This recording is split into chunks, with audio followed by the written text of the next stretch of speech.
Okay. Good morning, everyone. This is the John Chappell Natural Philosophy Society Science Chat. Today is September 22nd, 2018. And we invite you all to join our internet presence at the naturalphilosophy.org. You can become a member. Yes. And we have forums and we have wikis, and you can find us on Facebook. Yes. And you can find us on YouTube. All of our videos of this science conference are on YouTube. So if you missed any, you can go back and watch those. So we encourage you to be active in social media. We're also using something called Basecamp now. So if you'd like to volunteer to help us, please come by and help us out. Okay, so for this meeting, I wanted to start us off with this discussion on gravity anomalies. So, and what I mean by this is that we typically think that gravity is strictly a 1/r² type force. And so if you were to think that that's true, then this is a calculation that I did. So I just bring this up because I don't know that anyone else has really looked at this. But using the formula for calculating the orbital parameters, which is basically you equate the centripetal force against the 1/r² law, you can calculate what the central mass is for, say, the Earth. Mass does not change. Only the force of gravitation changes. Mass is constant. Yeah, well, that would seem to be... Mass actually... Well, that would seem to be the problem here, in that we know logically that the mass of the Earth is always the same. But if we take a look at the orbital parameters of some known satellites, and you do the calculation as to what the satellite is saying what the central mass is, you find this anomaly that it appears that the mass of the Earth decreases the further you go out. So I have a graph of that.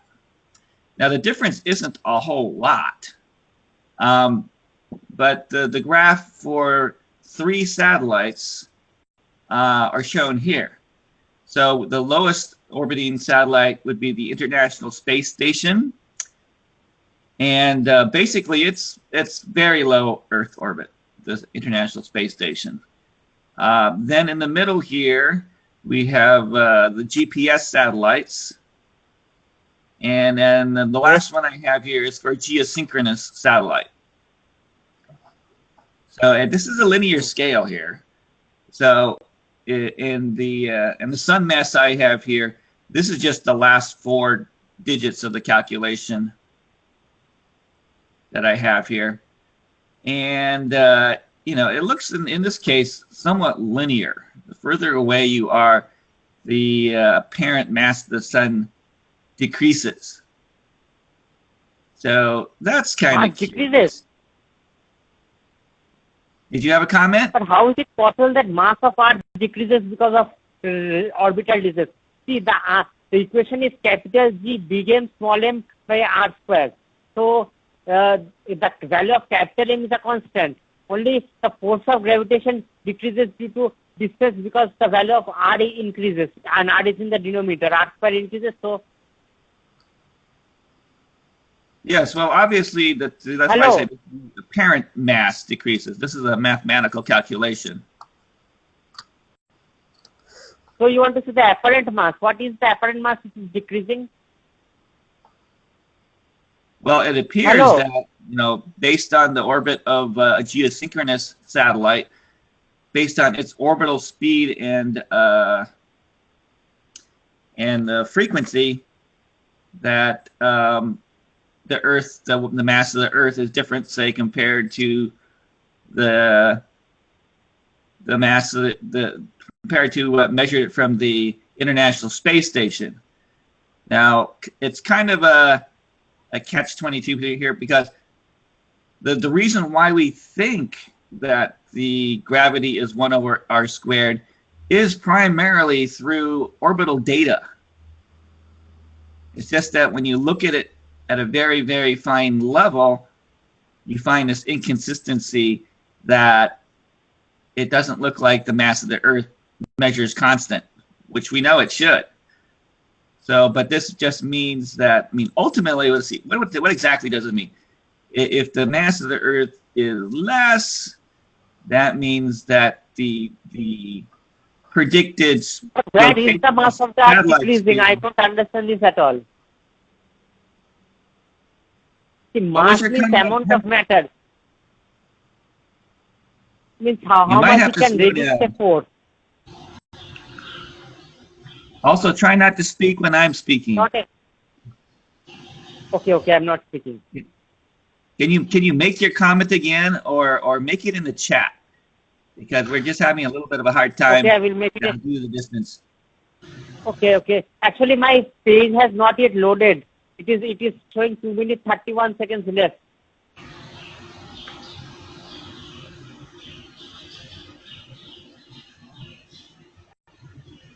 Now, what I'm thinking is that what this really means is that the speed of the velocity speed of, say, the geosynchronous satellite is less than what we would normally expect from 1 over r squared. That's pretty much what this is telling us.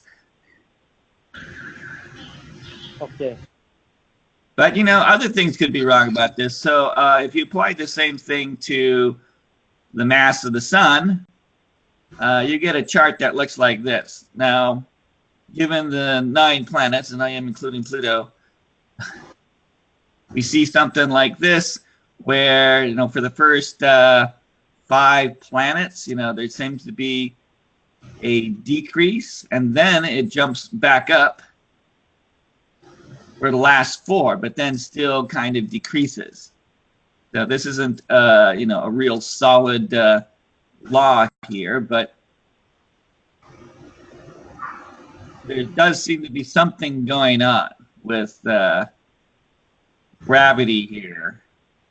Now, it could be that, you know, the biggest planets, Saturn and Jupiter, are in their planets number 5 and 6, and that somehow the mass of the sun is restored, or something is going on here. But, you know, I have no real explanation for why this is. This was just calculation I did just because you can do it.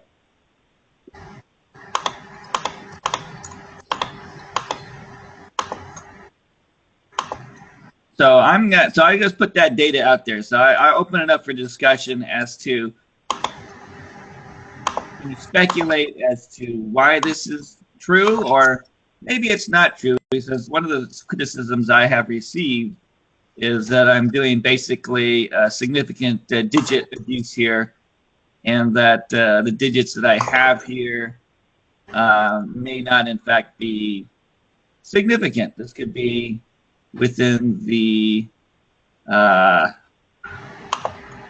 of the, you know, the error.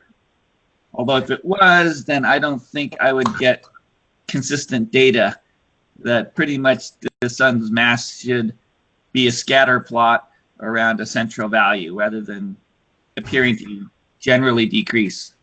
That, and I don't have a lot of data, precise data for a bunch of satellites. So this data is kind of hard to come by. So I only have the 3.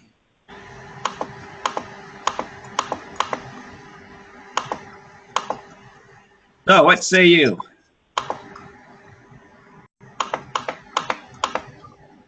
So Bill, have you ever seen data like this before? Yes, I have some explanations for the data. There are 2 factors going on in our solar system. One is the decay of gravity. The gravitational constant is not like the other constants in nature.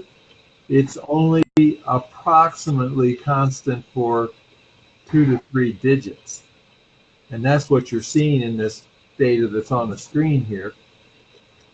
And also, if you measure the gravitational force at the surface of the Earth over 200 or 300 years at the same place, you find it's only constant, even though you can measure it to more than 2 to 3 significant figures, it's decreasing. And well, I don't understand how that is relevant to this particular data, because the force of gravity is also, at the time that we're measuring it, obviously completely constant between the two satellites.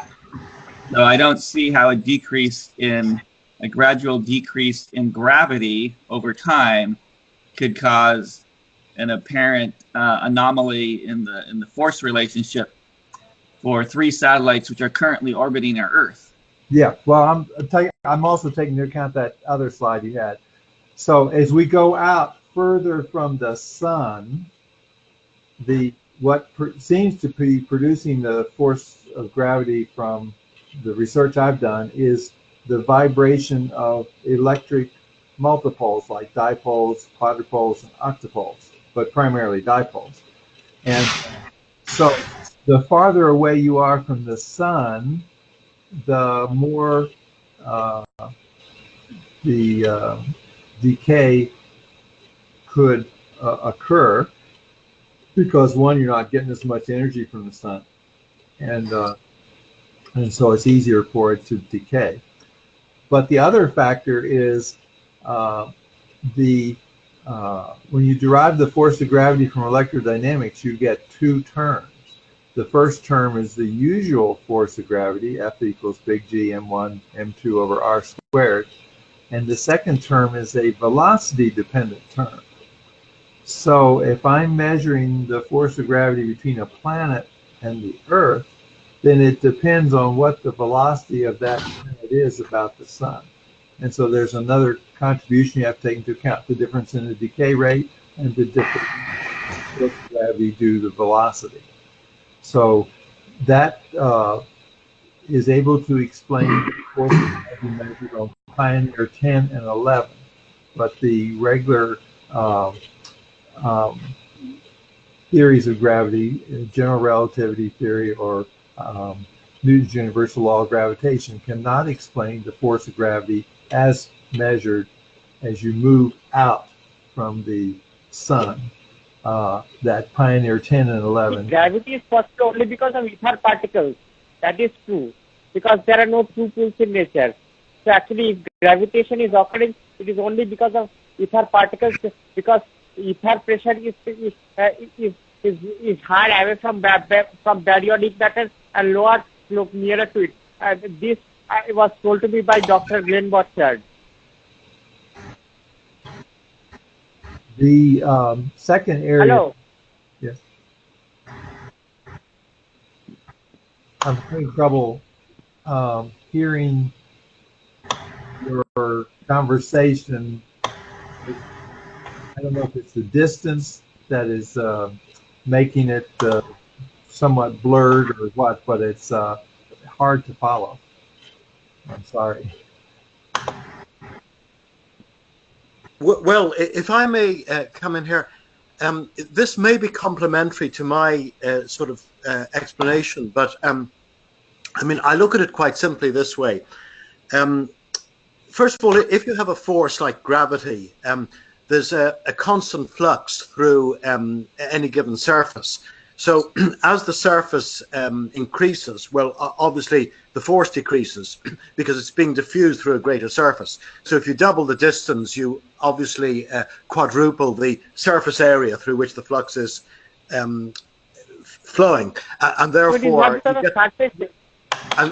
you get the inverse square law to a first approximation. So that's quite simple. To me, that is true in electrostatics, it is true in magnetostatics, it is true in gravitation.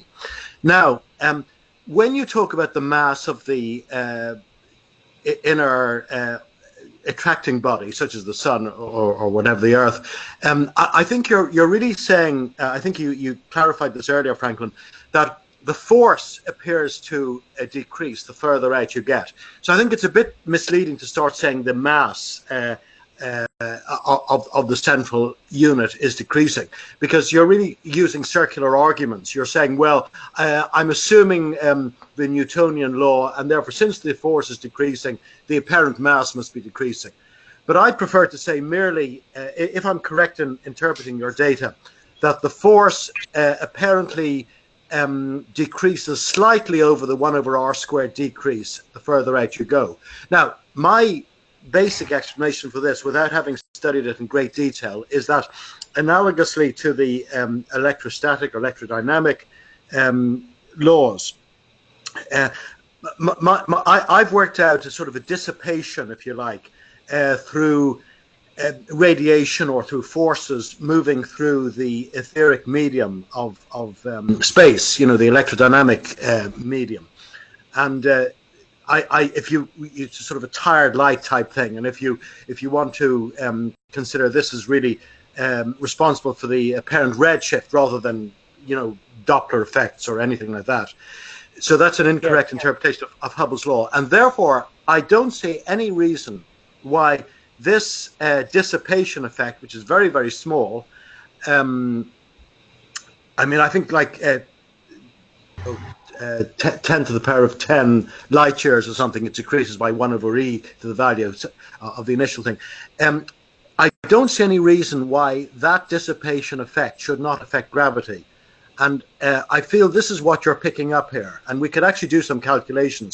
As I say, I haven't actually done them for gravity. That would be an interesting area. Unfortunately, I can't actually explain the scatter diagram in regard to the sun. This may be due to some anomalies because of the other attracting planets. But anyway, that's my 2 cents worth of explanation. Thank you. All right. So, I mean, I think it is clear that what we're talking about is really some kind of decrease that's a little bit more than expected based just upon 1/r². I think that's a good clarification. So I think Slobodan, you raised your flag. Did you want to say something? Yes. This is very interesting. I mean, this information. It is of recent date. From when this information comes? I mean, like, how old is it? Well, this comes from the latest data that I could find on the internet, and this information does genuinely originate from me. This actually is part of a discussion in Google. And I had a discussion. It's very interesting. I mean, I sent you, I thought you would have sent to other potential participants of the chat that document, the English translation of the Zhukovsky's aerodynamics book on gravity. And now I have that. So did you want to, would you like to see whether you can, yes, I think I could show some important parts. Yes, I think I could show some important parts later.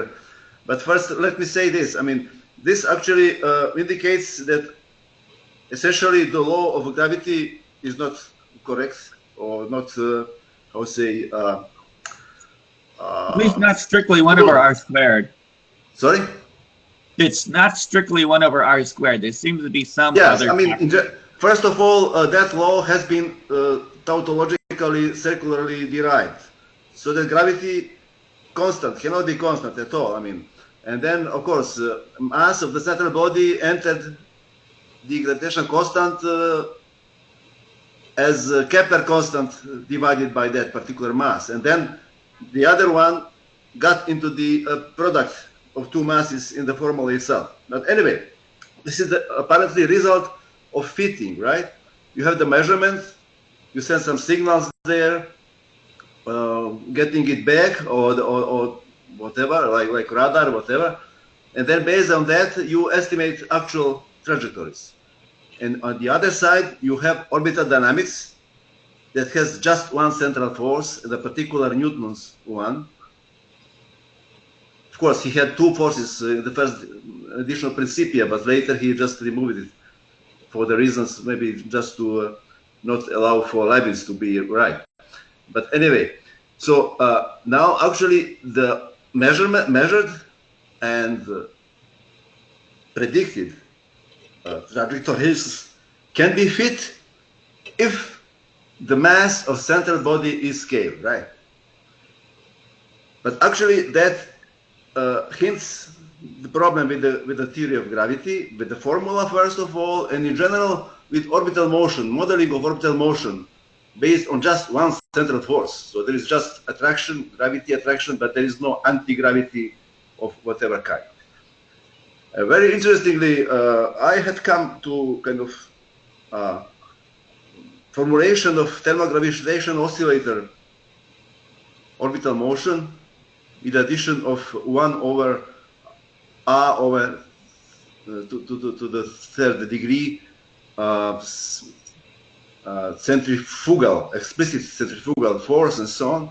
But later on I came across the Azyukovsky's heterodynamics, and in the part of the gravity, he has very kind of consistent kind of formulation of the gravitational law and the mechanism along all others for the, I mean, like, you know, electromagnetic realm, like protons, electrons, what is electric field, what is magnetic field, I mean, like just in the fluid dynamical terms and so on. But very interestingly here, in his formula of gravity, he starts with he has actually Newton's formula there, multiplied by a particular term that is related to the thermal, how to say, behavior of surrounding ether medium, how it is being cooled by the condensed ether that presents actually the matter of both central bodies and the body, for example, that is orbiting there. And essentially, he says explicitly there, he analyzed that curve, this kind of integral, I will show it later, and he mentioned that he has kind of decreasing trend and even some oscillatory behavior. And it would be very interesting really to take this formula and this data and try to how say, see how it would work out on this data, how it would fit it. It looks to me qualitatively it corresponds to both of these, how I say, situations. The graduality and kind of graduality of decrease and kind of distance varying feature. So by that, I could go to a couple of the screens to show first the very basic mechanism of gravity, then the formula of gravity, and suggest maybe to read the translation for the particular part where that formula is further, how to say, analyzed. So you are scrolling over it, right? Yeah, I'm going through your paper here, so people are okay. You may start maybe from the beginning, from the very first figure in the document, I think. I mean, this paper is quite large. But go to the beginning, yeah. Or you can maybe give me the control, but okay. I mean, like I can tell you where to go maybe. I mean later for this other, to which page or to which. Well, I'm more interested in your main points here. So you're saying that. So I how say express them this way, but now I think I could support them by some drawings there, or by some formula that I document. Okay, maybe before that you can comment, maybe just to see whether you got my kind of hint at least, or kind of basic explanation. Well, it sounds a little bit like all of you guys are kind of saying kind of the same thing. Now, you know, Bill was saying that the force of gravity would depend upon, you know, these vibrations of dipoles, and you're saying no. Okay, that the gravity. Okay, I mean, let's consider two options, right? I mean, say one Bill's and the other Azyukovsky's, right? And I'm here now sitting not as advocate of Azyukovsky, but as somebody who has been trying to bring the results of his work work to how say other people, in particular this group, right, have been trying that for quite a long time, right, on different domains, realms of electromagnetism, photons, this and that, and gravity, and so on and so on. And now this looks really as something very, very interesting, very, very important, very, very relevant. So if we are going to go this way, so put it this way: we have theory of B. Lucas and theory of Tsiolkovsky. We can work together to analyze, to put the, how say, this formula or whatever approaches the question, and see how it would work out on those data.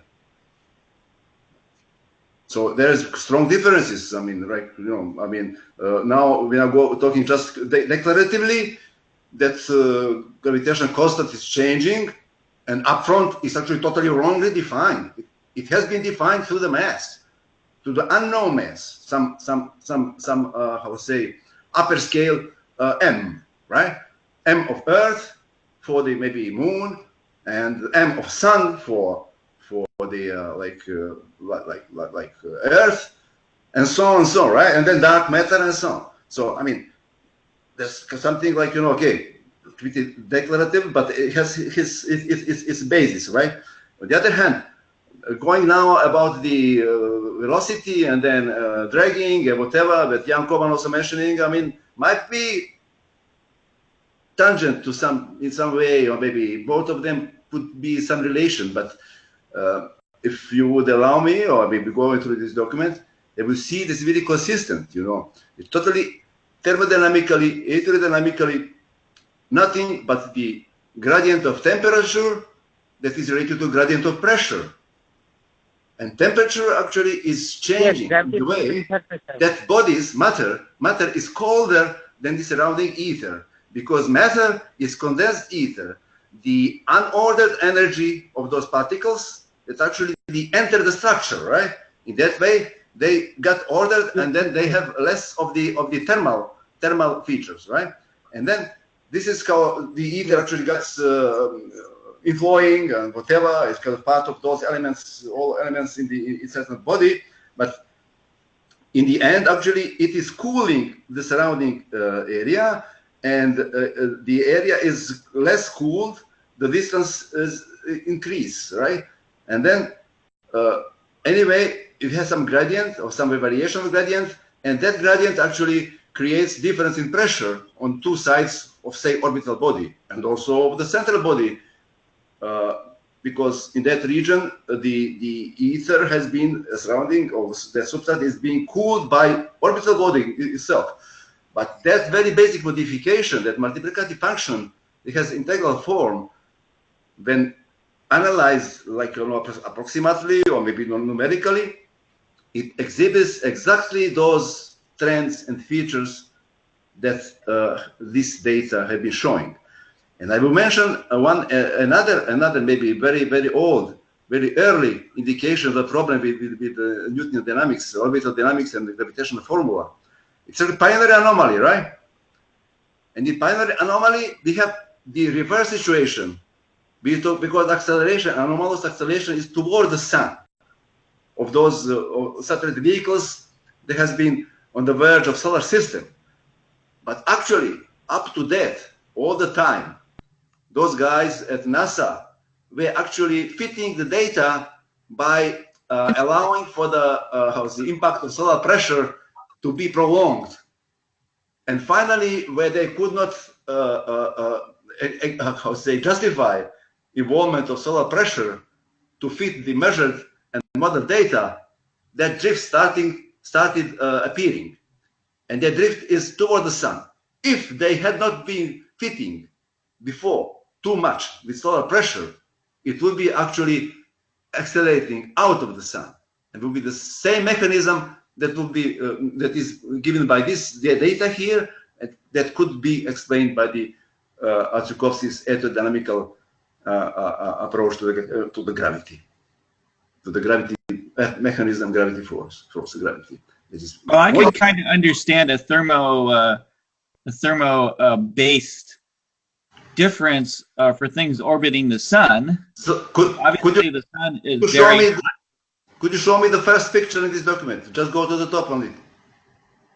We're at in your document. Yeah, that one that is on the screen, right?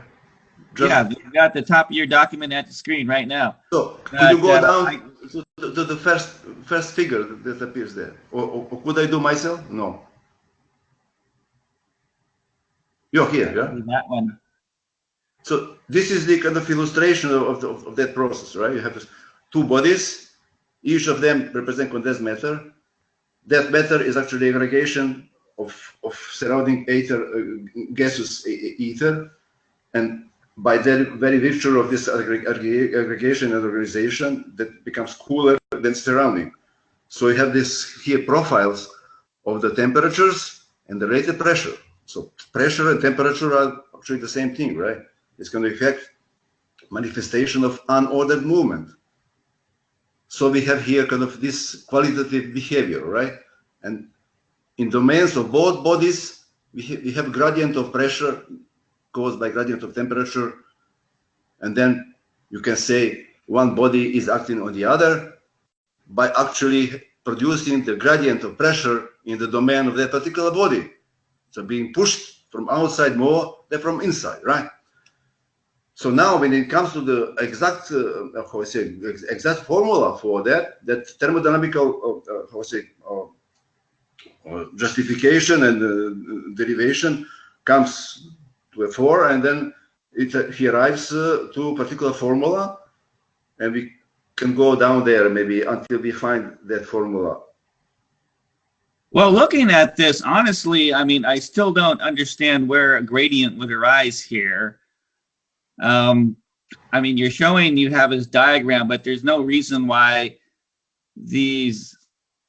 I mean, I'm just saying that, you know, I don't know that if you have two bodies, even if the temperature is different, why these gradients would arise. I mean, if the temperature of one proton, the temperature of one proton, both in Earth and the sun, in the sun or in the Earth and that satellite vehicle, is the same. But the more protons you aggregate, then it has larger impact on the surrounding environment. It's cooling it more than just one proton, right? So there's a difference in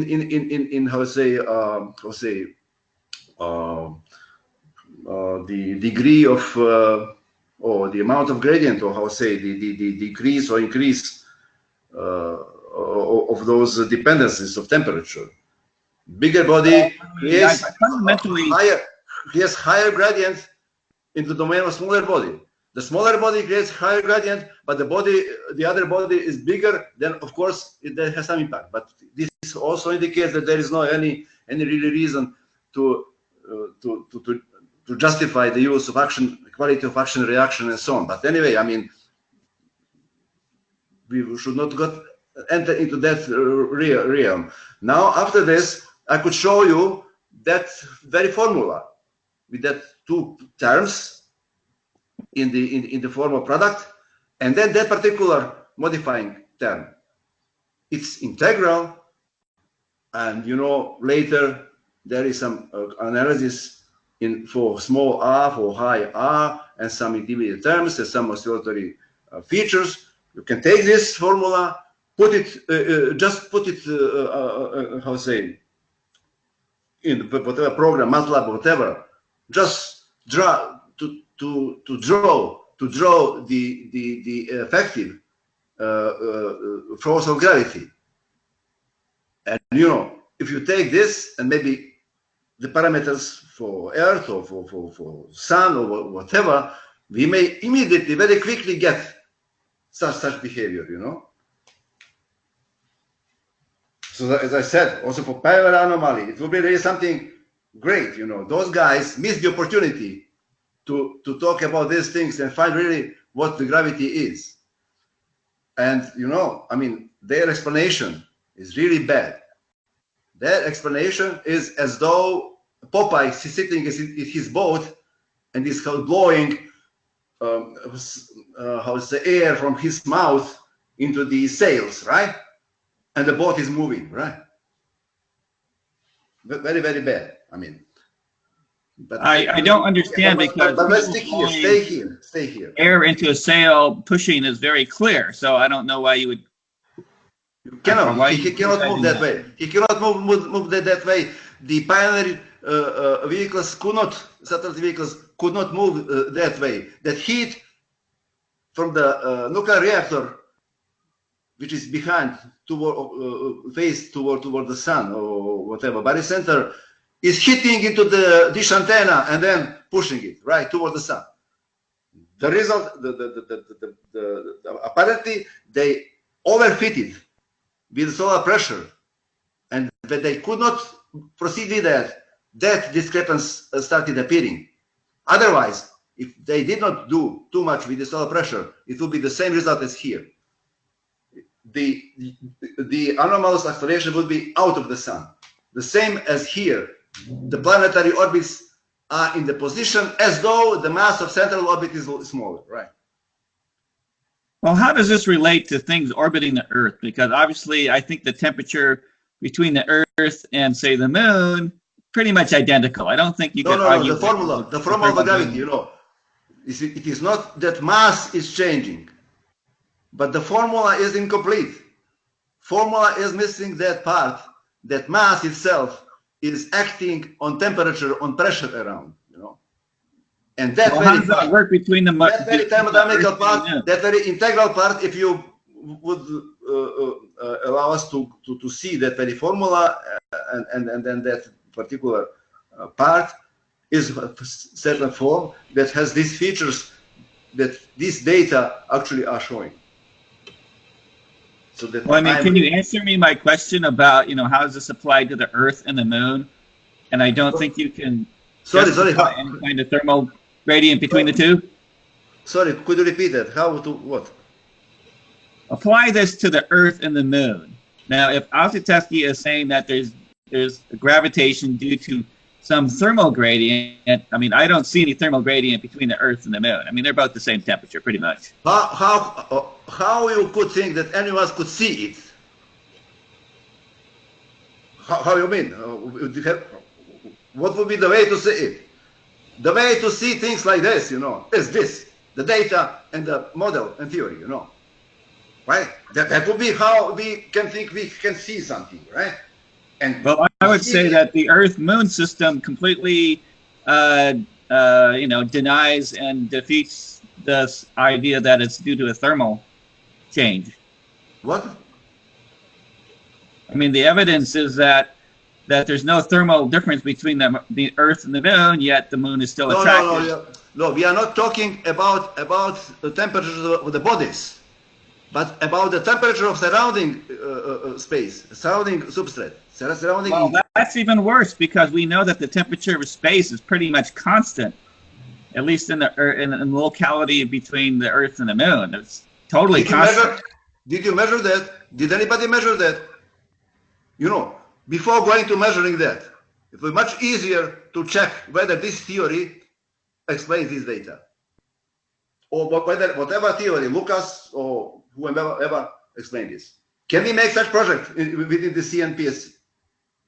Can we do anything together? Two people do the same thing, right?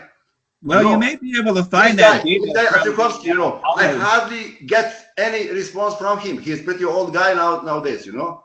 I just asked him. Probably pretty sure that we have good measurements of the temperature of space between here and the Moon, based on probably Apollo would probably be very important to know.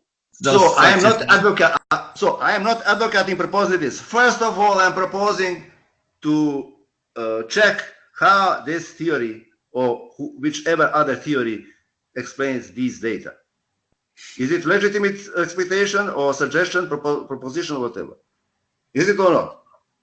I'm not suggesting to go there and pay whatever money they're paying anyway, spending anyway to do something like that, which might be very, very difficult, maybe impossible. But indirectly, we can get this, and maybe later devise some means to really measure that. But we first of all would know what temperature is. You know, The temperature is not moved as a particular, substrate that we can measure, but the movement of particles that create those structures that are level below. And things like that. So I mean, there's really kind of going from Kepler over Newton and on. Very, very wrong. I mean, almost everything wrong. Descartes, Leibniz, and the other branch, vortex dynamics, vortex theory, ether theory, that has been totally suppressed. And some people, as Lucas, has been really trying hard, and really kind of heroic work, you know. May I interrupt for just a second, please? Could I interrupt for just a second? Franklin, there has to be a temperature gradient. The closer something is to the sun, the hotter it's going to be. And as the moon goes around the earth, it'll be hotter when it's between the earth and the sun. It'll be cooler when it's on the far side of the earth between the sun. We may not be able to measure it, but there has to be a temperature gradient. No matter how small, there has to be one. Thank you. Yeah, I think there would be, but that's like saying there's a temperature gradient between night and day. Absolutely, there is. That cycles, but it wouldn't contribute to like an overall type of attraction that gravity is, which is constant. Frankie, so I'm trying to understand. Now, why would you make that statement? What do you base that statement on? Why not look at his equations and see what they say? You're dismissing it automatically because you don't believe in his temperature gradient. But why don't we look at the rest of his formula and see if it actually shows something that might be there? Just two formulas, just to show two formulas, and I'm done. Well, I was about to throw it out to the group. I mean, personally, we all have our biases, but I would find it hard to believe that temperature has anything to do with gravity, although we do know that, in some fine experiments that we do find this other anomaly that the force of gravity appears to depend upon the temperature of the bodies. So Bill has brought that up. So, perhaps that is something in favor of those kinds of theories. But I think here we're not talking about temperature on a macroscopic scale. We're talking about it on a microscopic scale. Sure. Now, I don't use the concept of temperature on the microscopic scale within the etheric space, if you like. I use that of, say, electric conductivity, which gives rise to a dissipation. But I'm not very sure that these two concepts are contradictory. I mean, if you conceive of temperature as being sort of like the speed of the molecules within the substance, well, then there may be some relationship. I'd have to look at that in more detail. So I wouldn't dismiss it out of hand, but I think it's really based on a particular model of the ether, which has to be demonstrated to be of use. I'm not ruling it out, but I have yet to be convinced. Another interesting thing, though, we did bring up the Pioneer anomaly. So that's another gravitational anomaly where it looks like the Pioneer is leaving the solar system at a reduced speed. So that's sometimes expressed as an inward force, but that might be consistent with the idea that the force of gravity is decreasing somewhat greater than 1 over r squared. Just like the planets appear to orbit slower the further they go out than you would normally expect, perhaps this is a direct result in the decrease in the force of gravity being more than what you would normally expect.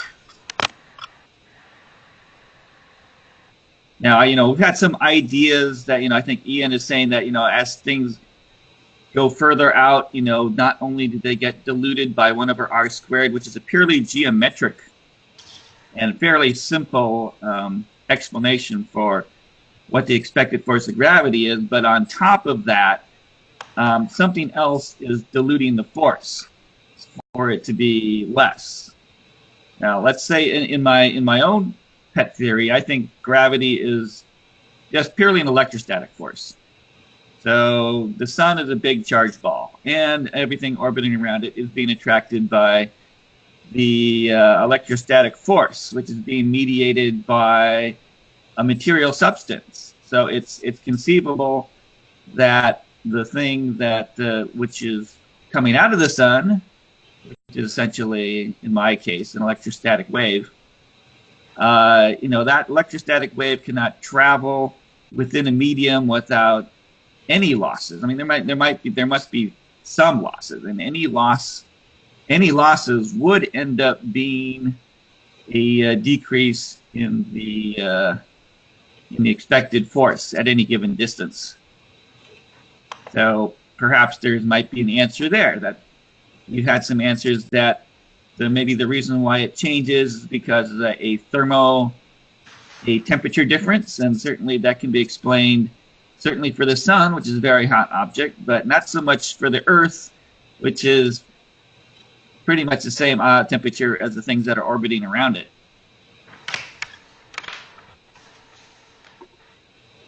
It is interesting. The other thing that I was reminded of is that the measuring the force of gravity constant, and actually the published mass of the sun,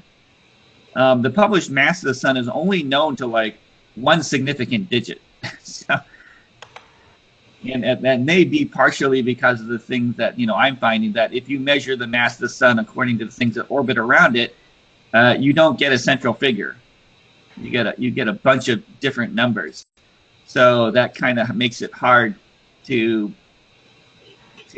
make something that, because in physics we know things are like 10 significant digits. Like we should know the mass of the sun to 10 significant digits, but we don't even know it to one significant digit, right? So we got someone raising their hand there. Who's that? Yeah. Bode. Yeah. Can you turn on my mic? We can hear you. You can hear me, yeah? Okay, good. Can you then maybe turn off my video? I can't turn off your video. You've got like a still picture, and it says poor connection from you. Could you please allow me, just, for the sake of later viewers, of course, for the people also that's sitting here, just to show these two formulas, right? So that people would have. Well, are they on your paper? I can scroll to them. Just let me just complete, what I started. Just one figure and two formulas, right? We've just seen your figure. Is there another formula you want me to show? We're still formula is 1032, just above the subsection 562. Go up, please. More. Here, okay. Yeah. Little bit. Is this the one you're talking about? Little bit on. A little bit more? Here. Oh, no. What formula are you looking for?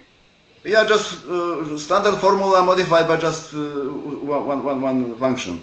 Go up, or go, the formula 1033. Oh, no, sorry, down. 1033. 32. 1032. We're only at formula 1010, so we're not. 1032. 1032. 1032. I'm gonna go scroll to 1032 until I see it. That's gonna be this one. No. Oh, okay. Maybe it's not that one. It's not the same document. Please go up. Just go up, and I tell you when you. Okay, you tell me when to stop. Yeah. There's a lot of formulas in here. Yeah, sure. That I say. Okay.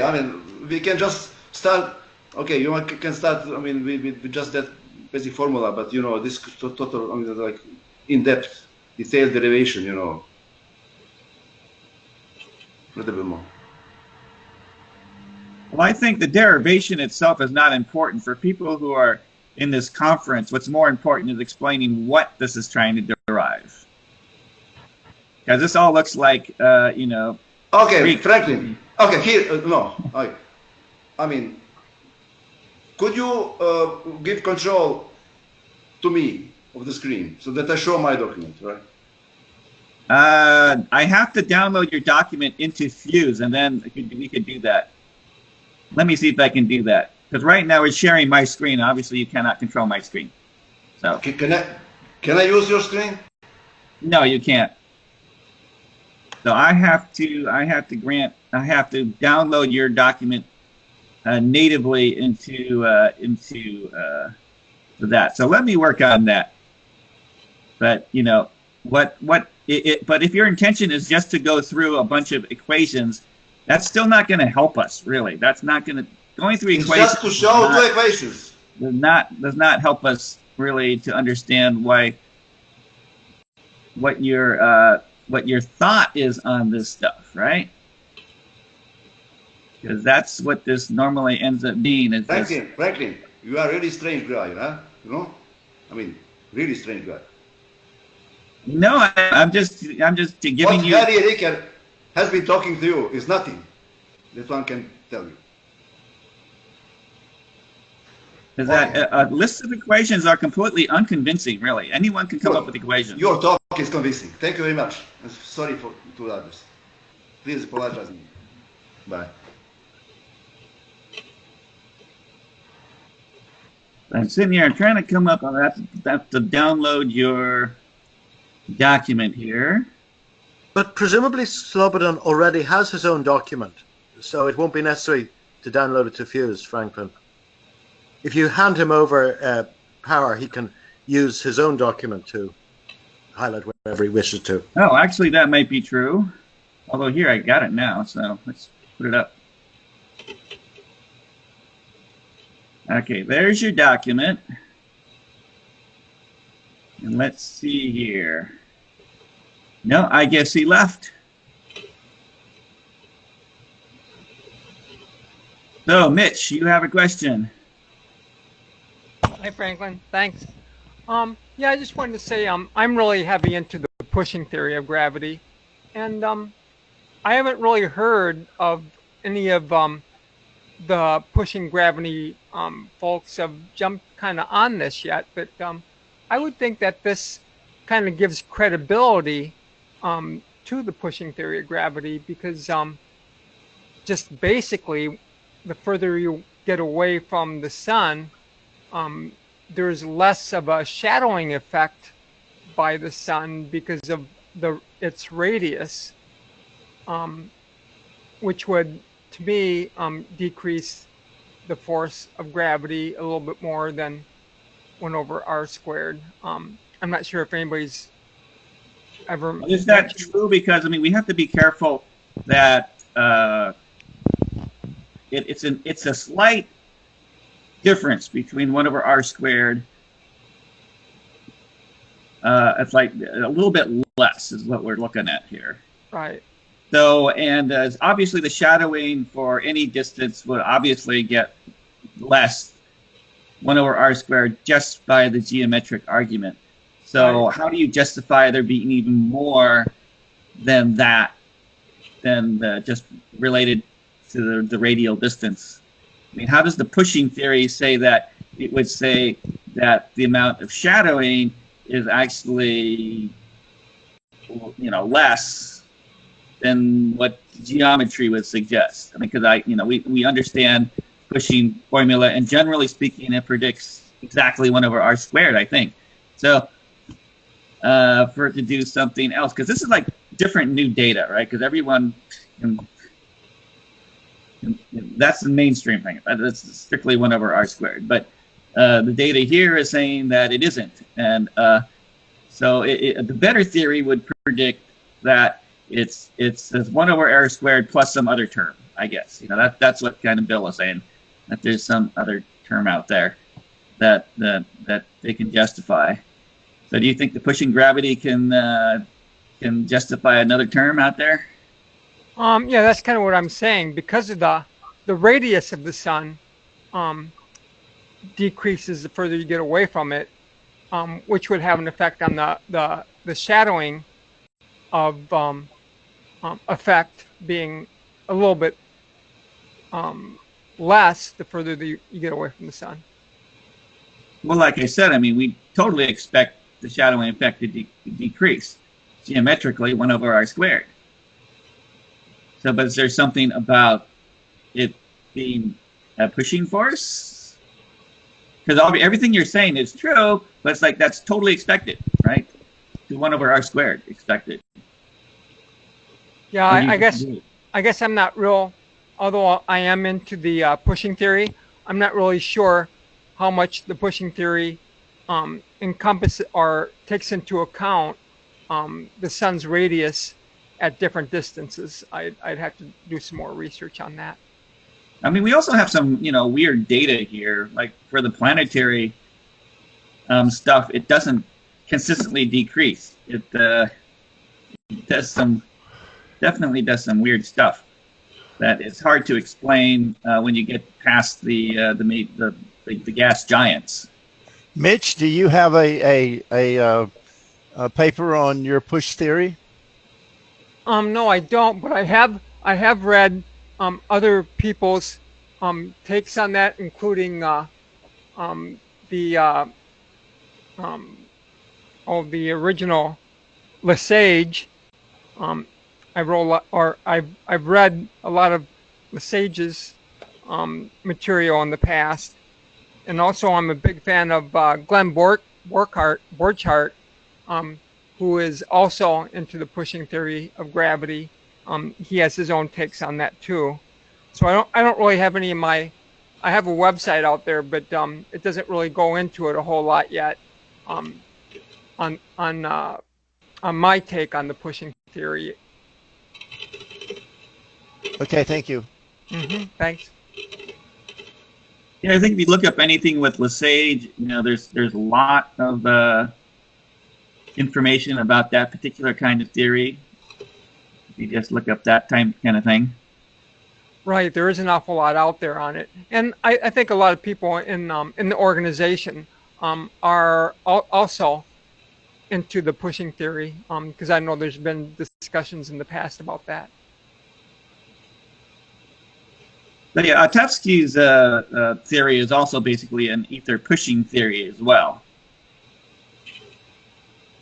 Whose theory? Slobodan, he was just here. That apparently he didn't take too kindly to my little comment that if all he was going to do was just show a series of equations, that's not really helpful for those of us who may not be familiar with all the terminology being used. I mean, I know a lot of distant scientists will do that, but that usually just causes everyone's eyes to glaze over. I don't know. But maybe people have different opinions, but I've never really found that any of that is terribly convincing, only to the extent that you're trying to say prove a particular point. Like if you make a claim that you can explain, say, Bode's law, then that kind of just showing that you've done a derivation is helpful to see where that's coming from, even though you might, you still wouldn't understand the entire basis of it, but at least you're providing some evidence that there is some mathematical basis to what you're saying. But to just go through and show equations, it's I don't know.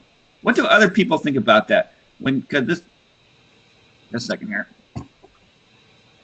Because when a lot of dissidents make their case, they will often do that.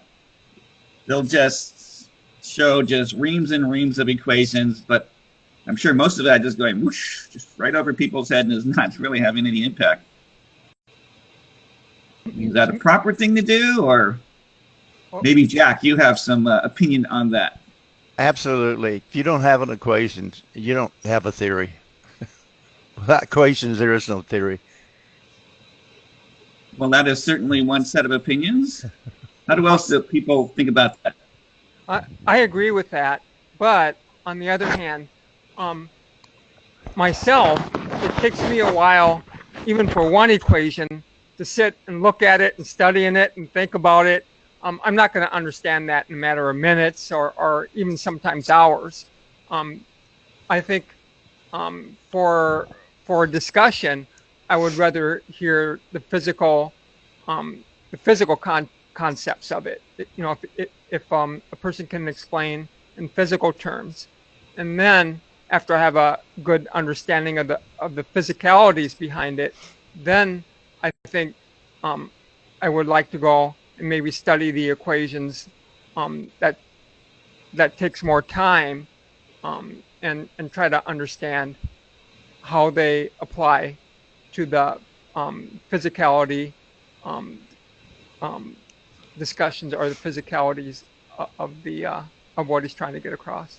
I think for lectures like we're doing here, what you just said is absolutely correct, and even agree with Franklin. You need to say what your theory belief is, and then like what Nedick did is just say, here's the equations that I've come up with that demonstrate this. Go study the paper. So I agree with that. You can't just look at raw equations and see what they're talking about. But if he can express his theory, which he says pressure and temperature have a place in it, that makes a lot of sense because that has a place in everything. And now let's see if his equations actually can prove that or not. But that would take, a lot of time to study. So I agree with Mitch and with you, Franklin, that you really need to put forth your theory first. Well, you have to have both. I mean, otherwise we wouldn't be discussing the equation 1 over r squared,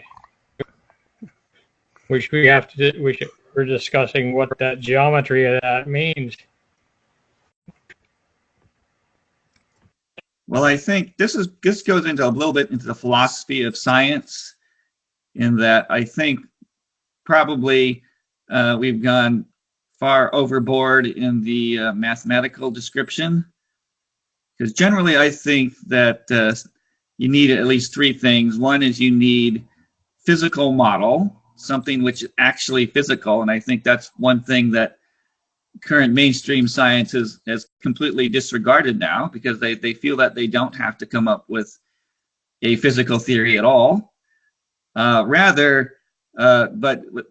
given that you do have a physical theory, the second thing I think that is required is that physical theory should be able to make predictions which should be expressible in the language of mathematics.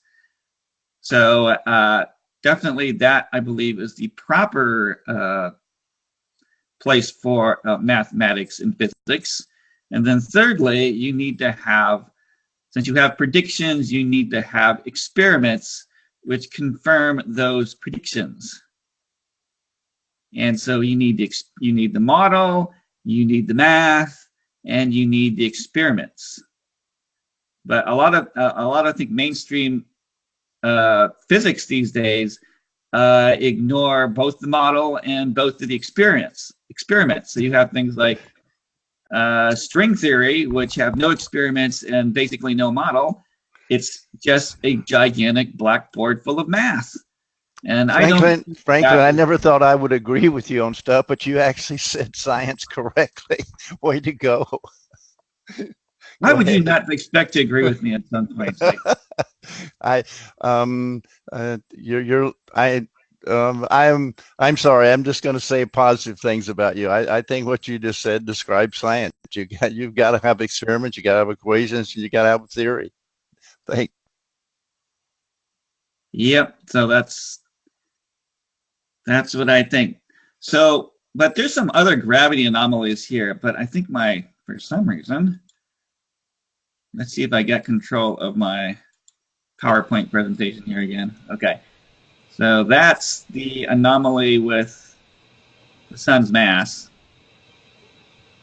not appearing to be constant. It's like, what is going on with... Now I don't have control over my buttons here again. But the other ones are like Bode's law.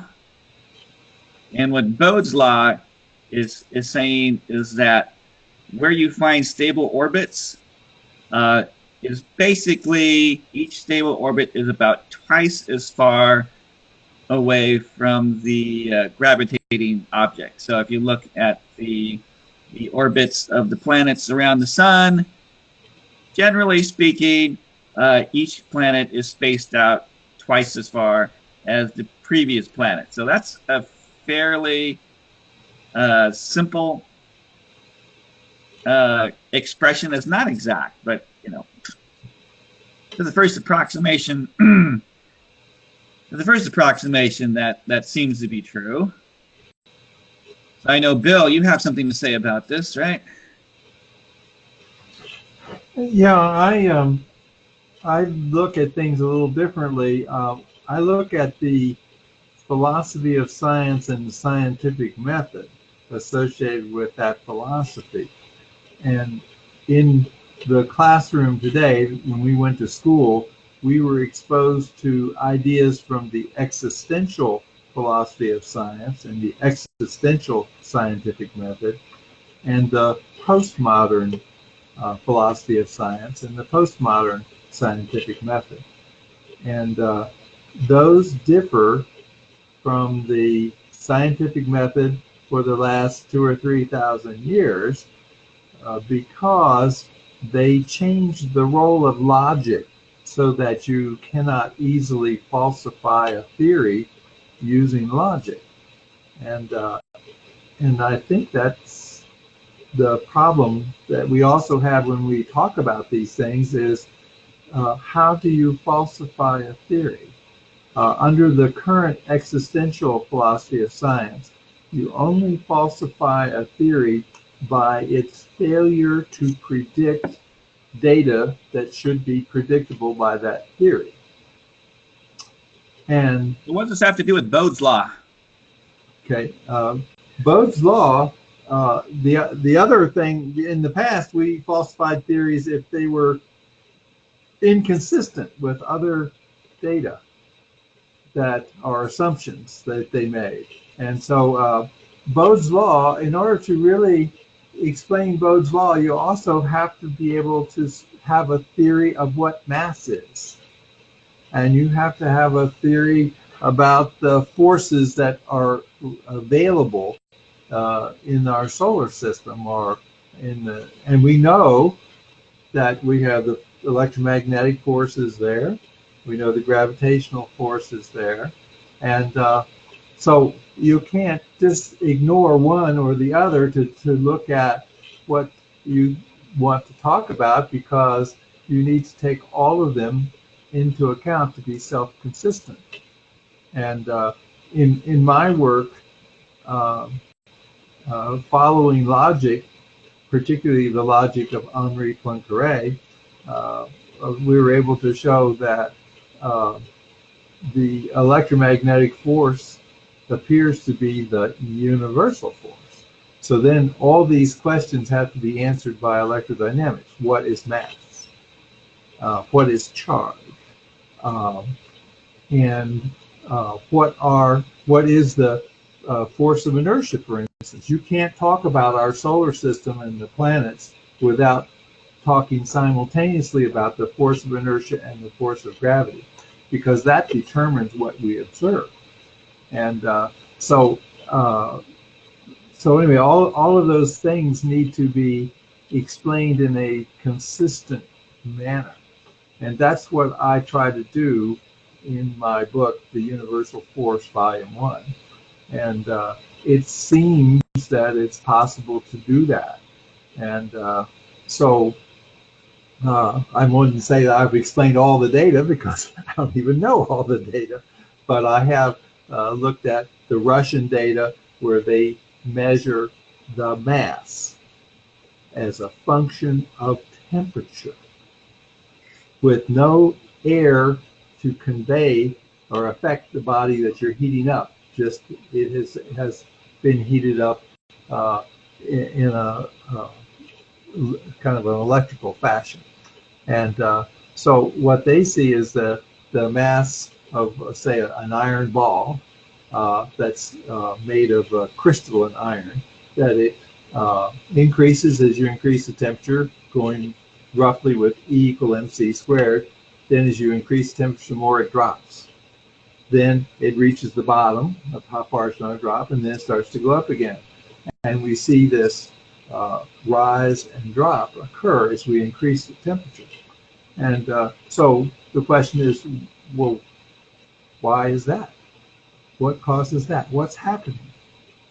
How does mass, and it's the mass that's changing, because they're measuring the force between two of these balls, and they're measuring the force between the ball and the Earth. And would you say that more technically that the force of gravity is changing?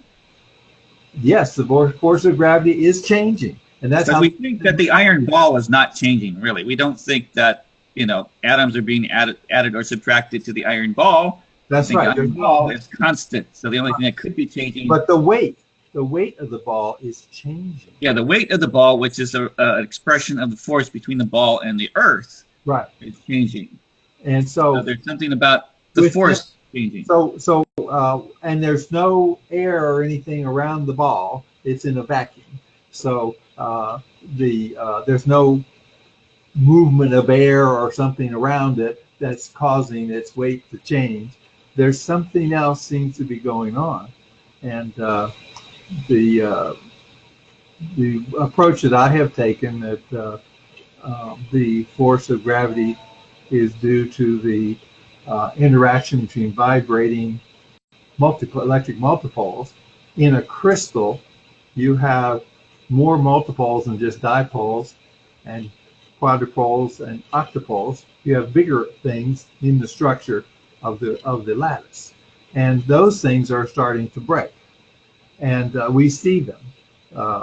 And so if it's due to the force between vibrating structures in the lattice or the atom or whatever, then we can see that by measuring, and we can predict that. And so that's what seems to be happening in that case. And that that data is very fundamental. You must be able to explain why the temperature of an iron ball in a vacuum should change its mass. And you can measure it. It's been measured in many laboratories around the world. It's not a fluke of the Russians, but they were the first to do it, so you have to give them some credit. I mean, that's a different gravity anomaly to be discussed. Although I was first trying to get you to talk about Bode's law, although that anomaly in itself is pretty interesting, that there seems to be a temperature dependence for the force of gravity. Now, that maybe that goes a little bit to what Tefsky's thingy, because he's saying also there's some sort of thermal dependence. Although this is a very specific thermal dependence for a specific macroscopic object, not planets or anything like that, right? So, right. But you do have to think about, why is it that the attraction would, increase and then decrease and then increase again. There are some people who do have predictions like that, where they predict something that's kind of oscillating. Me personally, I account for that difference in the gravitational force because I feel that the gravity is caused by the dipoles aligning with the Earth. So, for example, if you were to look at all the dipoles in my body, you would find out that they are aligned to point at the center of the Earth. So that would be one experimental thing that you could possibly do. But if that's the case, then if I can change the orientation of the dipoles to not point at the Earth, like if I got them to point this way, then the actual force of gravity would be decreased, or if it was actually in this orientation, would be null. So it kind of depends on temperature, because temperature will drive what these orientations are. Even if it's driven this way, if you put a lot of thermal energy in, possibly you could get the dipoles to point in different directions, and then that you would predict that as temperature increases, that the attraction would decrease. But I couldn't predict that as you raise the temperature, that at some point the gravity increases again, since that would be kind of contradictory, that theory, since the increase in temperature could only, randomize the dipole orientation more. So I would predict that it should be more. So that would be a contradiction to my own theory. But we have to come up with something like that. But getting back to Bode's law, so the anomaly with Bode's law is that if gravity was just purely a 1 over r squared force, then we would figure that planets can pretty much appear anywhere, and it should be fine. But that doesn't seem to be the case. So I have this chart here, and basically they have like a K. I'm not exactly sure exactly how this works, but you see that K increases, it doubles for each of the known planets. Basically, it goes 0, 1, 2, 4, 8, 16, 32, 64, 128. And on the right-hand side, they have the derivation from the predictions of where it should be, and it's pretty accurate up until about Neptune. Yeah, and this is the original Titius-Bode law, but it's not the modern version of Bode's law, which does all of the planets very accurately. And it's a different form to the law, but it's related to the what do you call it, the primary axis. I forget the name of it, but anyway, of the planets in their elliptical orbit, and the mass of a property of the sun and the property of that planet. So there's a modern version of it, and that's the version that I look at because it fits the data not only of these planets, but also all the moons about each of the planets. And so this version doesn't work too well for the moons about the planets. And so you can see they got a few moons and things. Bill, where do you get the modern version? Where do you find the modern version? The modern version is published by a fellow in Great Britain. Just a second, I'll look it up and I see if I can tell you who that is. But it would seem that up to Jupiter, actually up to Uranus, it seems to be, fairly accurate. So the question is, why does this occur? Now, one of the things that strikes me about this is that the mass of the planet doesn't seem to be an important factor here. So, Jupiter and Saturn and Uranus seem to follow this same pattern, although, Jupiter and Saturn are like massively more, much bigger than any of the other planets combined. But yet, we still have, it's like gravity creates these parking spaces, which are about twice the distance from the previous orbit. And it doesn't matter whether you've got something the size of the moon or something the size of Saturn out there. So that would kind of argue against there being interactions between the planets. You could figure, well, maybe they're just stable because that's just how far they have to be before they stop colliding into each other. Would it could it also have something to do with the resonances of the orbits? Well, I don't know what you would mean by a resonance of an orbit, because I don't think orbits have resonances. I mean, other than the yearly orbital period, right? Well, yeah, I think they create resonances with each other. And I always thought that the resonances of the planets had something to do with their likelihood of being in certain spots. Well, see, that goes to the thing about is these parking spaces due to the interaction between the planets? I mean, But if that were the case, then I would think that the actual mass of the planet would have a very, very big influence if it had something to do, like if the position of Jupiter is due to the position of Mars and Saturn, then I would expect that the massive difference in mass between, say, Mars and Saturn you wouldn't be able to apply such a simple law to express their position. Yeah, That would kind of argue against any kind of interaction, or like you say, maybe resonances between the planets, since it doesn't seem to matter what the mass of the planet is.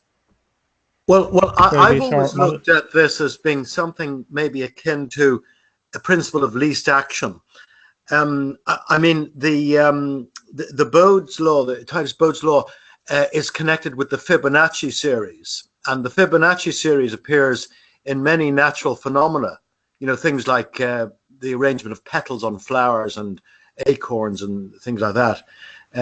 So, you know, I think actually one could actually study this and find perhaps that there would be least energy expenditure in having planetary orbits distant such that they're related to the Fibonacci series. I mean, that could be. I mean, it could be that maybe if you just made a computer simulation, you would find out that just by statistical chance, they have to be spaced out like this, because what we see in our current solar system are basically the survivors, right? Because basically, probably in the early solar system, there may have been all kinds of objects just flying around randomly, colliding into each other. And it may be that these Bode's law things are just the safe lanes, right? If you're driving in a freeway and there are a bunch of crazy people driving around, you'll find that if you space yourself out this way, you're less likely to get into an accident, right? It could be as simple as that. It could be like if you associate with Mach's principle, then if inertia and gravity are basically related to the mass of the universe as a whole, it's like there is a safe lane. It's kind of like there's pilot waves within space, and our universe, our solar system fits within those pilot wave patterns. You know, like you said, it would be like there would be like a track that things are going to flow in, and because it is like a wave pattern that these masses fall within. And that also relates to the Mach principle, where everything is really connected universally.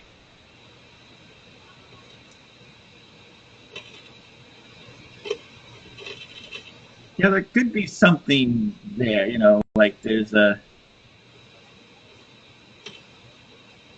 It's like if you have two waves together, you know, they'll beat, and there'll be some area there where the two waves interact such that they don't, you know, generate a massive, you know, amplitude or something like that. Maybe the planets are sitting in those nodes or something like that. This goes along somewhat with the inverse square. If you look at it from a wave standpoint, and the surface tension, again, if I want to go back to that, a ripple in a pond is going to have more tension in the middle where the waves are most extreme, and less tension farther out where it's more relaxed. More tension also equates to a certain point to a higher velocity. So anything moving through those areas are going to be through the center of this pattern are going to be moving at higher velocity than something that's moving in a less tense area farther out. This is where I get the concept of a nonlinear tensionability of the media of space. And that would be because it's nonlinear. If it were linear throughout space, then you would expect the inverse square law to hold. But if there's a tensionability that's not linear, with the amount of tension you put on it, the velocity of things would change, not directly proportional to the tension, but then you wind up with something that's not exactly an inverse square as you get farther away from the focal point of mass.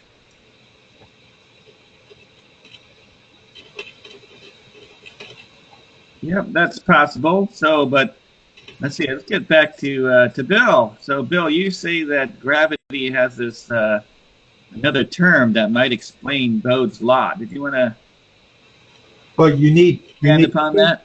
You need two things, two laws to derive the Bode's law. You need the force of inertia, F equals ma. You need to, whatever the proper form of that is, and you need the force of gravity.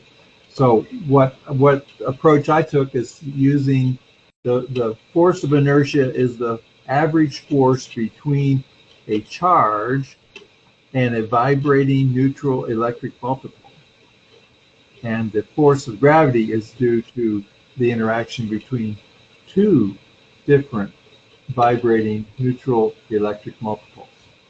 And so, and you have to take into account that in atoms, there is a spherical symmetry, so that some of the terms average to zero, but some don't, because the spherical symmetry doesn't eliminate them. And so you do that, and you're able to derive a much better version of the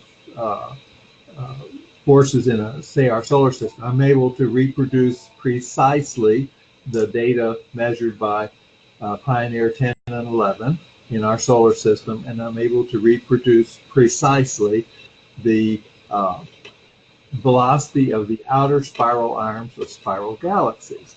Now, normally the theories of gravity can't do that, and so they have to invent dark matter and dark energy, which we've never seen in the laboratory, but they invented them anyway to rescue those theories of gravity, because otherwise they should be falsified, and they didn't want to falsify them.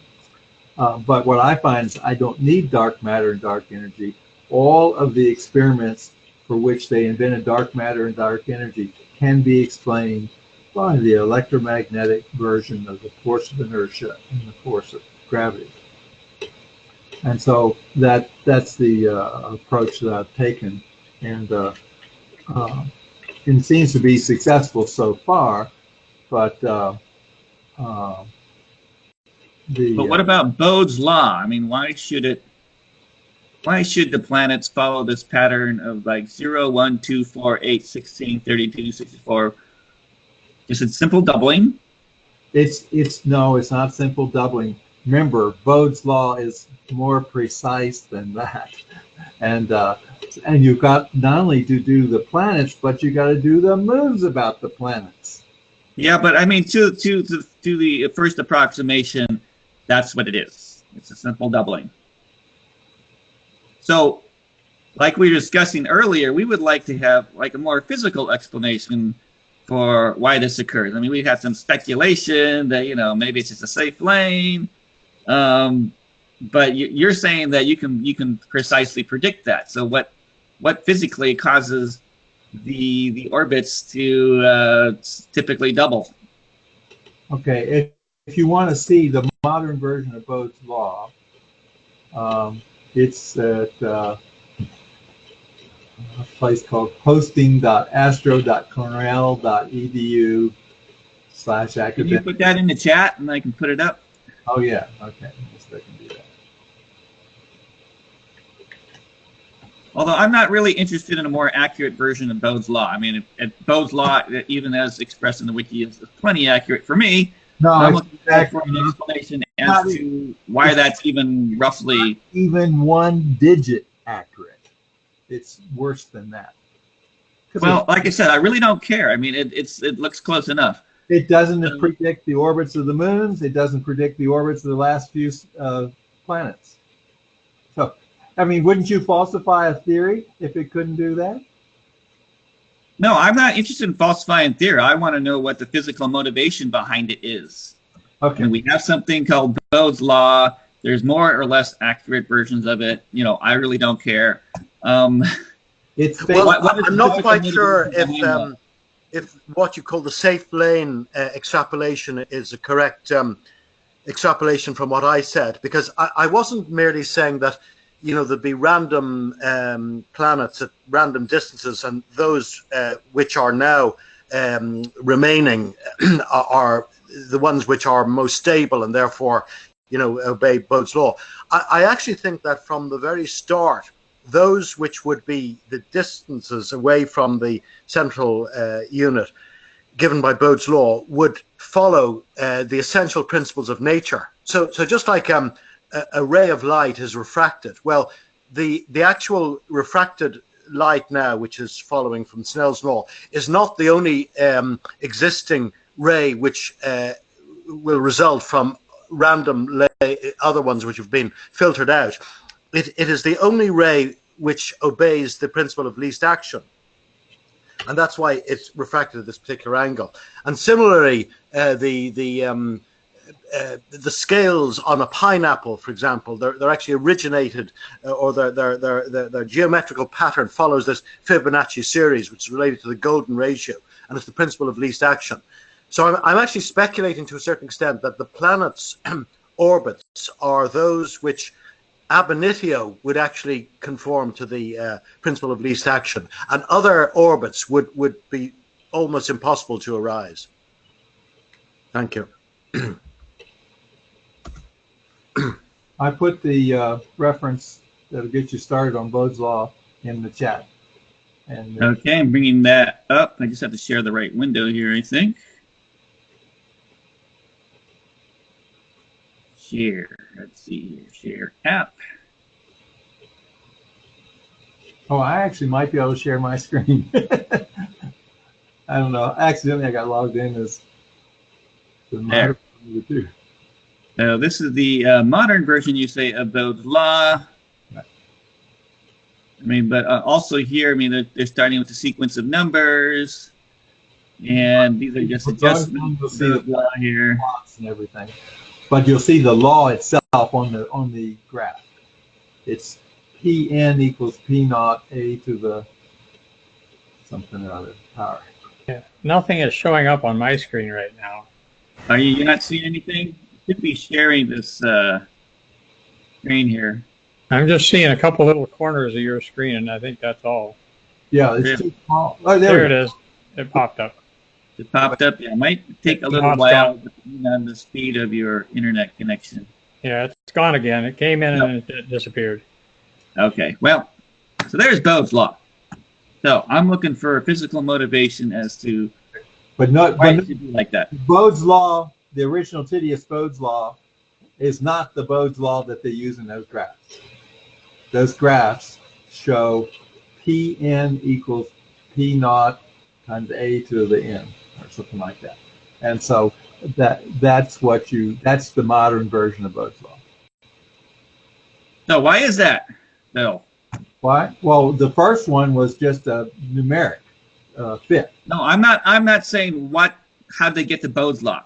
Why does Bode's law exist that way? Because the gravity produces quantized results. It's the quantization of gravity. And how is it the quantization of gravity produces that? I mean, that really honestly means nothing to me. Well, it means quantized about gravity. Gravity is, there's a quantum law for all the orbits of all the planets about the sun and all the orbits of the moons about the planets. And well, you're just declaring an empirical observation, which still doesn't. No. It's been predicted by the balance of forces that you would have if the solar system was a stable entity. Well, how does that do with the balance of forces? Because say Jupiter is has more mass than all the other planets combined. You would think that if it was a balance of forces, that Jupiter would would just be a monkey wrench in there, but it isn't. So that's right. There is a balance of forces. I mean, Jupiter has much more force than these other planets. But it doesn't disturb this relationship. It still holds. Yeah, so why doesn't it disturb I mean, it should disturb the relationship, but it doesn't. So how is that possible? Because if you're telling me that it's due to a balance of forces, you're not taking into account all the forces. So what are the forces involved besides gravity? the whole system has to work together. Even the moon or even the sun is wobbling as the planets move around it. The center of mass of the entire solar system is wobbling. Yeah, Slightly. with Jupiter going around the center of mass. Yeah. I mean, the thing Well, is the center that of mass is within the sun, but it's not. I think that's what. orbits Right, are I think- highly circular. But I think that's what Bill is trying to get to is when you say you have to take into account the whole system. You can't just consider the sun as just immobile in one spot in the center of mass of the entire solar system. I think you can. I mean, essentially it is. So, I mean, that's not going to be a big contributing factor. That's not going to say why is it the orbit of, Mars is like double the one, like the orbit of Earth. That's not going to really have any effect on that.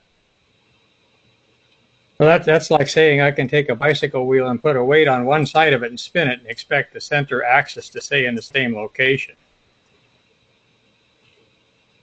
No, I'm just saying that doesn't explain the gross observation of the orbital periods of the planets. I'd say that would have a tiny effect, if any. It is not much. That the sun wobbles does not explain why Bode's law exists. Yeah, but the approach that I take in my work is that following the logic of Henri Poincaré, you can show that we cannot have two forces in nature. We can only have one. And he shows that by his logical argument that the force of gravity cannot be an independent force. It is a minor term in the electrodynamic force. And it's 10 to the minus 39 is power, as strong as the electromagnetic force would be between the net charges, but it's a very tiny what you call second order or third or fourth order term in the electrodynamic force, and so you have to take into account all of the terms in the electrodynamic force. There are charges on the Earth, there are charges on all these planets, there's charges none of that motivates why, let's say Bode's law works for moons and around planets. So that seems like that's a much smaller system. That's right. That we can look at, and it still appears to work for, the moons around, what is this, Saturn? Is that what it is? Or you? Yeah. So the reason why, none of the things that you're telling me is giving me any motivation to why is it these orbits should be spaced like that? Well, first of all, from the logic of Poincaré, which, by the way, we do not use that logic in our modern scientific method, but that logic says that because C is used in general relativity, C is used in the force of gravity, and it's also used in other forces like strong interaction and weak interaction, they cannot be fundamental forces because only one theory can use the same fundamental constant. But yet, this is not explaining Bode's law. Okay, so anyway, what I do is a lot of things that are not particularly relevant to the question here. Alone. I derive the force of gravity and the force of inertia, and I apply those forces, and I get Bode's law. Well, I don't see how. Just because I need some kind of physical explanation. So let's say I speculate about, why is it I think Bode's law exists. So I could speculate that, for example, I think that gravity is caused by just the electrostatic force itself. So each of these moons is basically positively charged. So the thing is that for me, speculating, gravity is not purely an attractive force. Gravity is the compromise that you get between the attractive force of the electrostatic charge. But since everything that's orbiting is positively charged, there exists a repelling effect between orbiting bodies as well as an attractive force.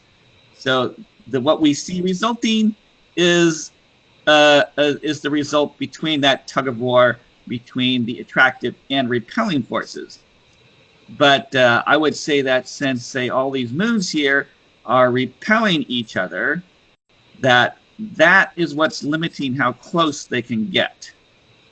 So, I haven't done any sophisticated calculations on this, but I feel that the reason why the orbits generally increase double, because that is how far the next object has to be before it unduly influences or pushes away the planet on the inside orbit, right? So you would figure that as you get further out, these forces decrease, therefore the spacing, in order to achieve that same kind of spacing such that we don't get a repulsive interaction between two orbiting bodies, that basically doubles the distance. And so that would kind of be a physical motivation behind what Bode's law might be. Like I said, I haven't thought about it a whole lot, but that is kind of a possible speculative explanation for why Bode's law might exist, primarily because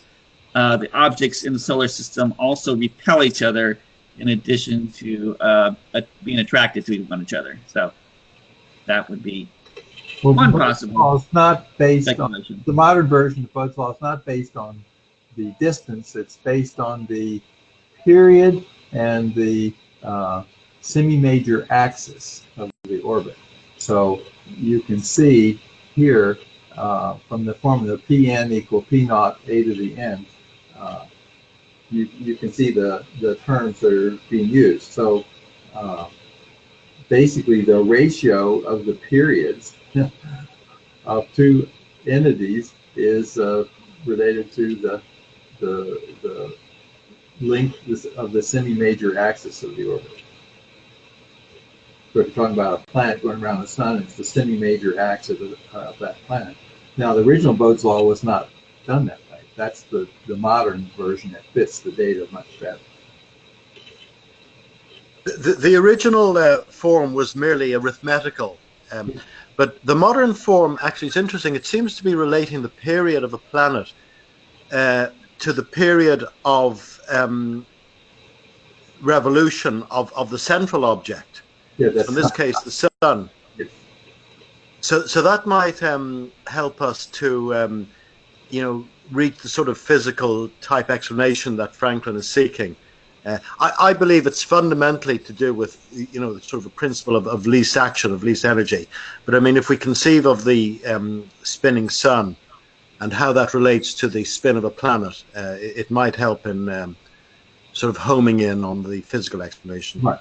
And you have the same thing for the spin of a planet controlling the period of each of the moons about the planet. So that in that thing that you can't see too well on the screen, but I've got it up on mine, you see the one. This, surprisingly has something to do with the rotation of the sun, right?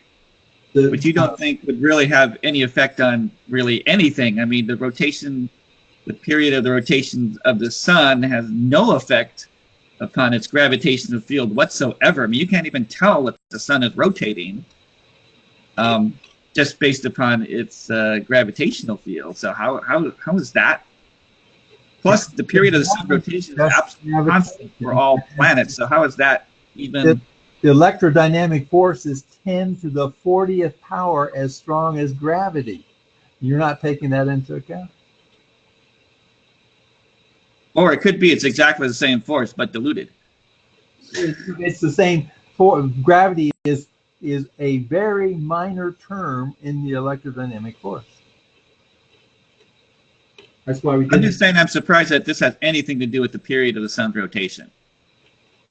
I mean, that doesn't have anything to do with the difference between the electric force and the gravitational force. I mean, that's plus they're talking about when they're talking about the moon's rotated around planets, so that the P0 term there, that would be the rotation of Uranus. I mean, of Saturn. Is that what you're talking about?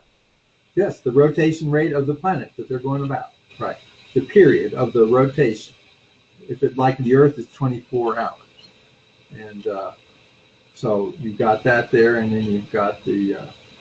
So they're saying that if, say, the Earth rotated twice as fast at its current rate, that we would find the moon someplace else. They'd be a different distance, right, from the Earth. You know, I don't understand how that could ever. I mean, Right. what would the rotation of the Well, planet there's have to a do Well, with it's a possible tidal effect. It's a possible Yeah. tidal effect. Yeah. Depending on how long it takes the gravitational force to migrate through the planet, and how that tidal effect might then propagate out into space, and maybe it's riding upon that wave or that tidal effect. There may be something to do with the spin in that case. You know, that may be associated. If it is in fact associated with the spin, gravity. You've got to realize that in recorded history, the moon was a lot larger on the horizon than it is now. Did you know that? It's Well, yeah. Was the Earth spinning faster or slower then too? Yeah, and the force of gravity was weaker now than it was then. So if you throw that all together, if the Earth was spinning differently, the moon could have been different distances too then. So it still could be related. Yeah. So it's kind of a lot of speculation about facts we don't quite have all put together. Right. However, the decay of mass due to the vibration of electric multipoles, that predicts perfectly the cosmic background radiation. And we attribute that to the Big Bang and a lot of unknowns in there.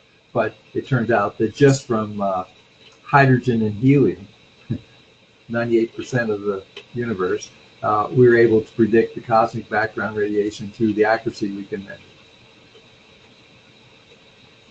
Let's see here now. Speaking of Saturn, there's this other anomaly that I wanted to bring up. We're getting close to the end here, but let's see whether I can show this last one here, which is that when Saturn's rings rotate, there appears to be this phenomenon where there are spokes in the ring, and that these spokes seems to rotate along with the rings in perfect synchronicity. Now the problem with this is that according to the law of gravity, like the outer rings should be moving, faster, or is it slower? I think they need to be moving slower. They need to be moving slower than the inner rings, so that any kind of spoke-like structure shouldn't really persist. It should get torn apart. This is kind of implying that all parts of the rings are basically spinning in unison. Kind of this may be related to the galactic curve problem as well. I have a theory on the galactic curve, and I think I've shared it before, and I think it may shed some light on the spoke on the issue of Saturn as well. And that would be gravitational lensing, where gravity itself, not just the light around a massive object, but gravity itself can be lensed so that an object on the opposite side of a galaxy could be its mass could be focused around the center core of the galaxy onto a point that is opposite the galaxy, in which case anything that was in that focal point would actually see the mass of the object on the opposite side of the galaxy in at least duality, if not more, depending how strong the focal point was. And that would give us something similar in the Saturn, basically, so that the rings can actually, on the outer rings, can actually move faster than they should, basically based on the fact that they're seeing more of the gravity from the ring on the opposite side of the planet. That's just something I thought I'd throw out there, because that's my theory about the galactic rotation. It could be applied to this as well. Well, I think that there is something to that, because I've always felt that the calculations that they use are using this assumption that I think Newton came up with, that basically you can ignore all of the actual matter that's being used to do the calculation, that you just basically take whatever's there and you concentrate it in a dead center. That there's a law saying that, and this works for gravity, that you can calculate the force of gravity on the Earth by just pretending that all of the matter of the Earth is concentrated in the dead center in a speck. Because otherwise, in order to calculate the force of gravity you sitting on the Earth, you'd have to calculate, you know, the rock that's right underneath me, plus the rock that's down beneath me, the rock that's 100 million miles away, and the rock that's in China, right? Well, that's what they say. That's what they say in astronomy relative to the galaxy too. Like the only thing that matters as far as the gravitational force of the Earth towards the center of the galaxy is you could take all that mass within the circumference, within the area that the Earth circles around, and put that at the point at the center of the universe, and you can essentially ignore all the mass outside that area and make a calculation as to the behavior to the gravitational force towards the center of the galaxy. That's basically pretty much a standard in astronomy. And if you work that out, it pretty much works out to be true. You can simulate the mass of the universe inside that circumference by just putting it all in the center. Yeah, now that's all presuming, spherical geometry, pretty much. But things like Saturn's rings and like the galactic disk is far from spherical as far as the mass distribution goes, right? So I'm thinking there's just something wrong about that. It's not necessarily spherical. Yeah, it's not spherical. It's definitely no. It's not necessarily spherical geometry. It's just basically the plane geometry. Anything within that plane, you can concentrate down to that plane, down to the plane of rotation of the planet, and then bring that into a point. And that gives you a good rough approximation of the characteristics.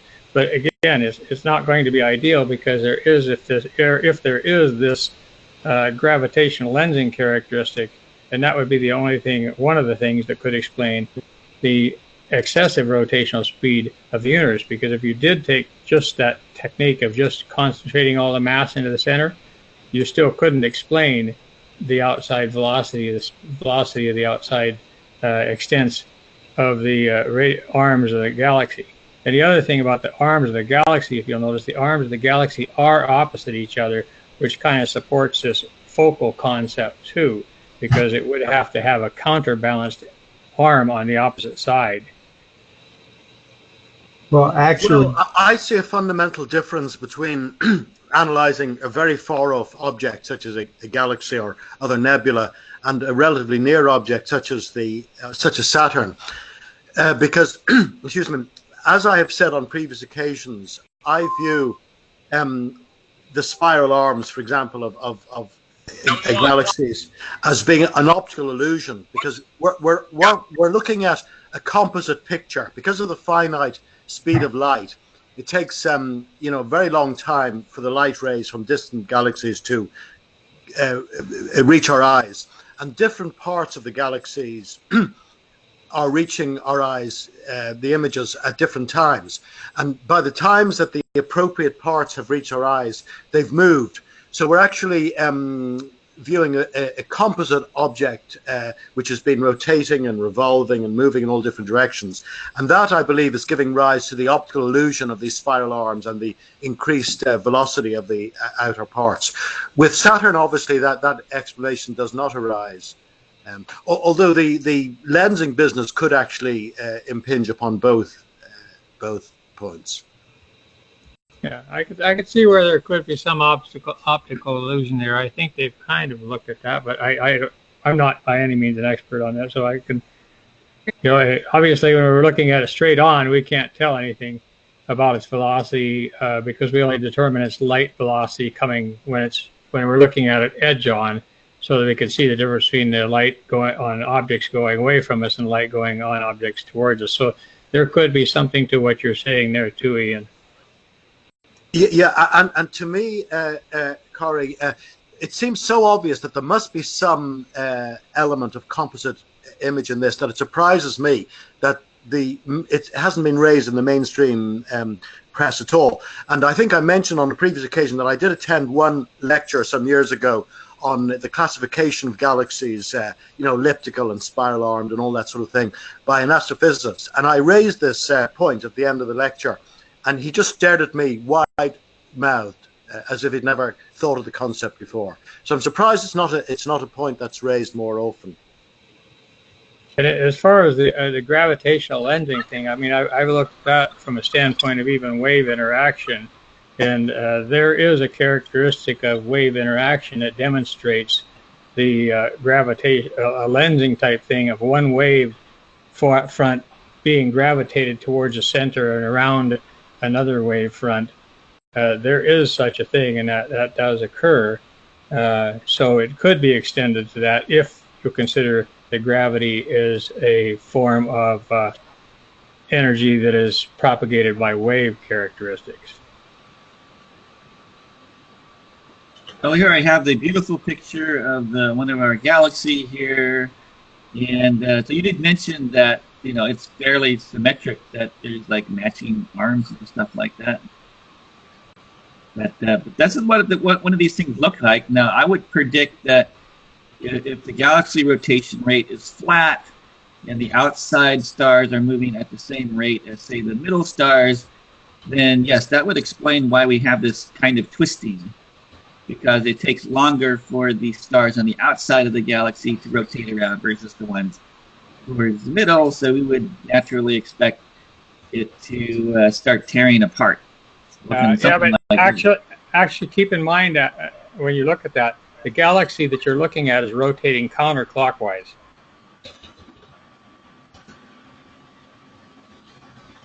Really? I would think it's claimed that some computer simulations have been executed where you have a roughly spherical galaxy which is rotating and revolving, and over periods of time, if you were to view that, you get this spiral nature. Right. So they've actually replicated this optical illusion, so they say. I haven't done it myself, but I've read it in the literature. Right. But because the outer arms are actually moving faster than the radial line between it and the center, that galaxy would be moving counterclockwise to give you that pattern. I don't think so. I don't understand that at all. You'll have to research that on the internet when you're off your route. Okay. All right. Well, we're pretty much out of time here today, anyway. So, thanks for joining us in our discussion of various gravity anomalies. So, we discussed first of all this phenomenon where it appears that the mass of the central object doesn't appear to be constant. Of course, we discussed that the mass of the Earth can't possibly be changing, but what this means is that the orbital speed of, say, satellites is somewhat less than one would expect from 1 over r squared. We also then discussed Bode's law, and I'm still not sure that we really have a good motivation for why planets should follow a specific formula for their spacing. We had also discussed the mass of the sun as not being known to a particularly high degree. We only know it's about 1 digit of precision, which is really terrible for physics. And that actually I don't think we discussed this, but another anomaly is that the gravitational constant itself doesn't appear to be constant. Depends on what kind of experiment you're doing. So everyone gets like a different constant for gravity, which is a gigantic deal, since that constant is used everywhere. So how is it that people can measure a constant of gravity, which they can do repeatedly and is within their margin of error, but it having it being completely different than what some other person experiment says. So that's another anomaly. And we also discussed a little bit about this thing about the galactic rotation curve being flat, and that some people have solved that, and so we don't have to introduce things like dark matter in order to save the typical mainstream 1/r² gravity. Or like I was trying to explain, it's like I just think that our assumptions about how we calculate these things may not be appropriate for something that's in a linear plane like a galaxy. I would think that in order to calculate the speed of an object in the spiral arm galaxy, you could not do a simple calculation where you just consider everything on the inside orbit of that object and then calculate the orbit based on that. I think you would have to consider all the gravitational forces which exist outside of that orbiting object as well as what's inside. And that it's just a matter of the calculation just being too simplified in that case. And we also looked at some strange things like these spokes that seem to go around in Saturn's rings, which kind of indicate that the rings are all spinning at pretty much the same radial speed as if there were the spoke poking through all those rings. So I'm not sure what the significance of that is, and we'd also discussed about the Pioneer anomaly, that perhaps that may be due to this some other term other than 1/r² that causes the gravity to decrease more than we would expect. And that we had some discussion that perhaps some of these differences may be due to thermal differences. Slobodan was trying to present his paper, and perhaps later on I should probably just give him a forum to just explain his paper, since I don't think we have time to go through his 14-page paper at least in this meeting. We're just looking at gravity anomalies and speculating as to what might be causing those. So, but that will do it for this week's meeting. Thank you for all your participation.